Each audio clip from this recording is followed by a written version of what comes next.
Hello दोस्तों, welcome to doctor Dahiya mushroom farm. ये अब हमारी सेकंड फ्लश स्टार्ट हो गई है। आज इसका फर्स्ट डे था चेकिंग का।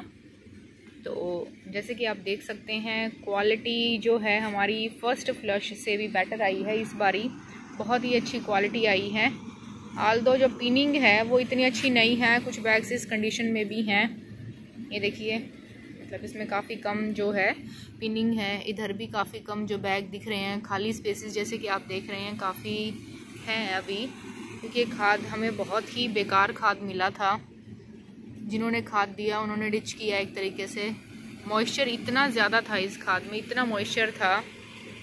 Some how we manage to, हमने इन बैग को चलाने की बड़ी कोशिश करी है। देखिए आप, बैग खाली पड़े हैं क्योंकि सारा का सारा जो स्पॉन था वो डेड कर चुका था। तो जो टॉप स्पॉनिंग थी हमारी, उसी की वजह से ये कुछ चले हैं। कुछ इनमें हमने पानी, हवा, कुछ अपनी तरफ से कोशिश करी है कि ये बैग समहाउ जो चल जाएं, लेकिन जैसे कि देख सकते हैं काफ़ी बैग जो हैं खाली हैं।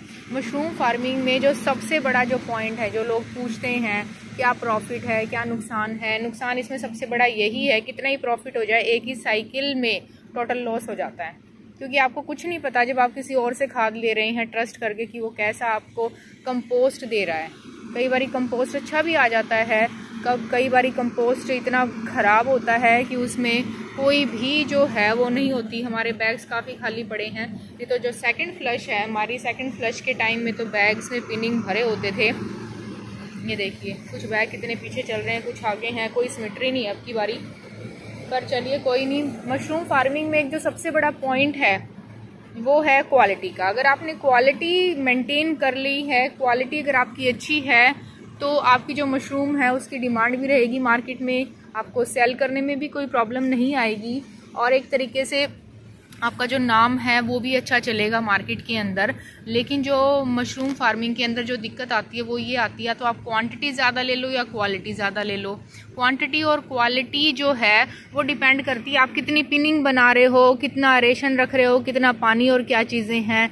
आप उसको टाइम टाइम पर ऑब्जर्व कर रहे हो कि एक बैग को आपको चेक करना पड़ता है कि उसमें किसी तरह की कोई प्रॉब्लम नहीं है। हमारी अभी तक, क्योंकि हमारा ये नया ही काम था, हमारी ये अभी एक तरीके से सेकंड साइकिल ही चल रही है, तो इतनी प्रॉब्लम नहीं आई थी इसमें किसी तरीके की मोल्ड की।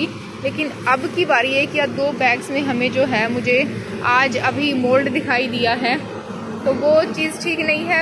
आल्दो हमारे सारे बैग्स जो हैं रूटीन से चेक होते हैं। क्वालिटी बहुत अच्छी है जो हमारी फ्लश की, आप देख सकते हैं क्वालिटी बहुत ही अच्छी है, बहुत ही ज़्यादा, बहुत ही सॉलिड पीस है। अभी मैंने एक पीस वे करके देखा है, 25 से 27 ग्राम का जो है हम एक पीस लेते हैं, और ओवर साइज नहीं होने देते हैं।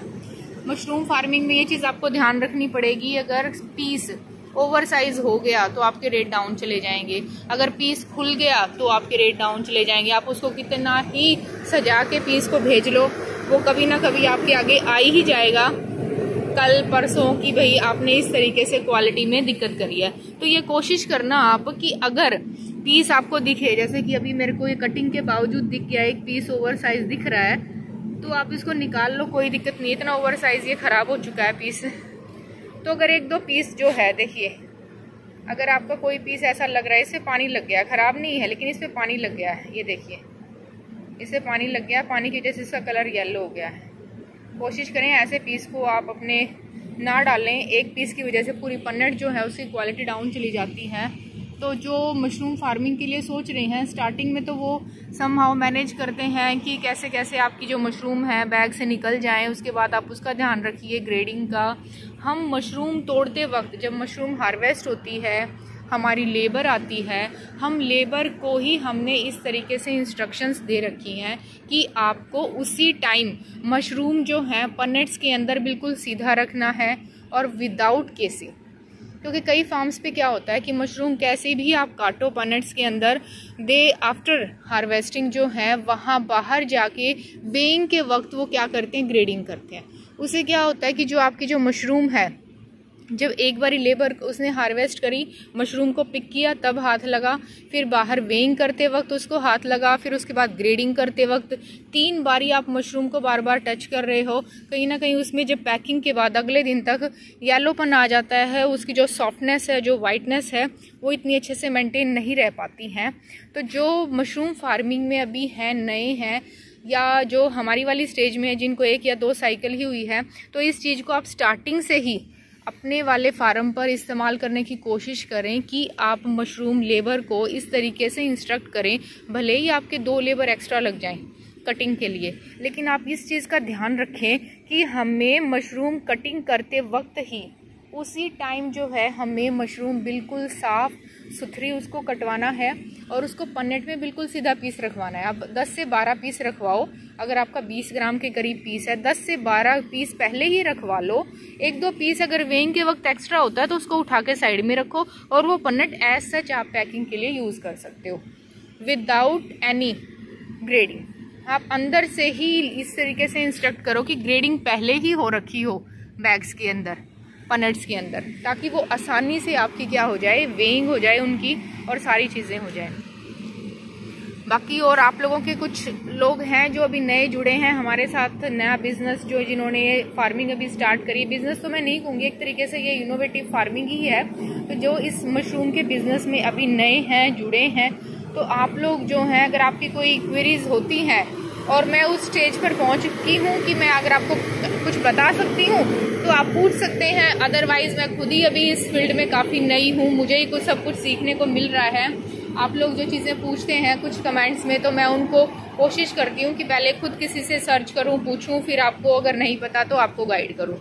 बाकी आप लोग जो है इस काम को अगर पैशन से, दिल से, थोड़े पेशेंस के साथ करेंगे तो आप जो है, आप देखोगे कहीं ना कहीं आप जो है इसमें आगे भी बढ़ोगे और कुछ मतलब अच्छा भी कर रहे हो। एक आप अपनी एग्रीकल्चर से भी जुड़े हुए हो, आप लोगों को रोज़गार भी दे रहे हो, काम धंधा भी आपका चला हुआ है, और साइड के साइड आपका क्या है, जिसे कहते हैं हमारा कि कुछ करना है, तो वो भी एक वाला जो है पॉइंट वो भी कवर हो रहा है कि हाँ हमने लाइफ में कुछ नया इनोवेटिव किया है। प्लस अगर आप जॉब में हैं, जॉब के साथ ये बिजनेस कर रहे हैं, तो और भी आपके लिए जिसे कहते हैं एक बहुत बड़ी अचीवमेंट है।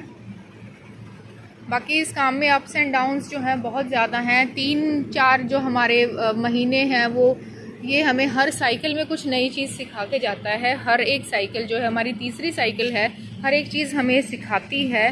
तो धीरे धीरे मुझे लग रहा है इस बिज़नेस में या इस वाली फार्मिंग में कभी भी ऐसा नहीं होता कि आप बिल्कुल एक्सपीरियंस्ड हैं। हर बारी आप एक नया कुछ सीखते हैं, लेकिन आप अब जो है अपना होप लूज़ नहीं करना। जो स्टार्ट करना चाहते हैं, स्टार्ट कर चुके हैं, आपको बहुत तरीके के लोग मिलेंगे जो ये भी कहेंगे कि इसमें इतना घाटा है, क्यों शुरू कर दिया। ये भी लोग मिलेंगे कि आपने क्यों नहीं शुरू किया, इसमें तो बहुत अच्छा मुनाफा है। लेकिन आप किसी और के कहे पर ये बिज़नेस या ये जो काम है ये शुरू ना करें। ये अपने मन से, अपने दिल से, अगर आपका दिल कह रहा है कि हाँ मुझे ये काम समझ में आ रहा है, मुझे फार्मिंग में जाना है, एग्रीकल्चर में जाना है, मुझे मशरूम की नॉलेज है, तो ही। यूट्यूब बहुत अच्छा है जानकारी के लिए, लेकिन सब कुछ यूट्यूब से हम नहीं सीख सकते हैं।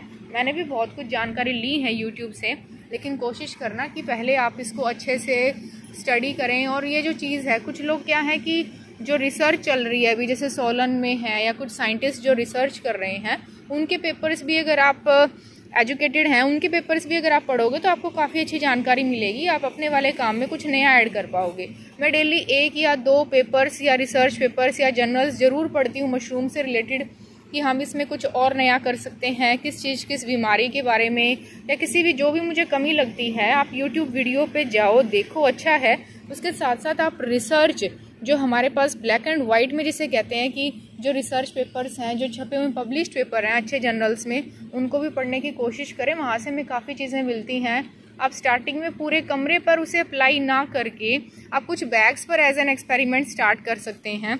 तो वो जो चीज़ें हैं उन पे जब तक आप खुद नहीं करोगे तो आपको वो अंदाज़ा नहीं होगा, और किसी और के एक्सपीरियंस से जो है आप इतना गेन नहीं कर पाओगे जितना आप खुद के एक्सपीरियंस से, जिसे कहते हैं खुद के एक्सपीरियंस से आप सीख पाओगे। तो दोस्तों, आप जो इस वाले काम में जो जुड़े हुए हो, तो आप कोशिश करना कि इसको दिल से करो। कहीं ना कहीं इसमें जो है आप अपना 100% दोगे, तभी कहीं जाके ये आपको 100% देगा। बाकी और ऐसा नहीं है कि आपने ये फार्मिंग शुरू कर ली और 1 महीने के अंदर ही आप जो है लखपति या करोड़पति हो गए। लोगों की जिसे कहते हैं बहुत ही मिसअंडरस्टैंडिंग है, पता नहीं कैसी आई है मशरूम फार्मिंग में कि हम तो भाई लगाए हैं तुरंत और 8-10 लाख की मशरूम बिक जाए और हर साइकिल में हमें कई लाख का मुनाफा हो जाए। ऐसा कभी भी नहीं होता, किसी भी फार्मिंग में नहीं है। हर एक फार्मिंग की अपनी शॉर्टकमिंग्स हैं, लेकिन ये है कि अच्छा काम है और आप इसको जिसे कहते हैं इंडोर कल्टीवेशन है तो कहीं ना कहीं कंट्रोल्ड एनवायरनमेंट में है तो आपको इतनी परेशानी तो नहीं होगी जितनी वैसी अल्टरनेटिव फार्मिंग की हम बात करते हैं। आप जॉब के साथ इसको कर सकते हैं जो सोच रहे हैं, लेकिन थोड़ा सा जिसे कहते हैं थोड़ा सा आपके लिए वो हो जाएगा, हैक्टिक हो जाएगा। आपको टाइम एक्स्ट्रा निकालना पड़ेगा अपने शेड्यूल से, तो वो आपको देखना है। लेकिन फिर भी जो अगर आपकी कोई क्वेरीज़ हैं, कुछ जानना चाहते हैं तो आप पूछ सकते हैं। जितना कुछ मुझे आता है उस एक्सपीरियंस को मैं ज़रूर आप लोगों के साथ शेयर करूँगी। Thank you very much for watching. Thank you everyone.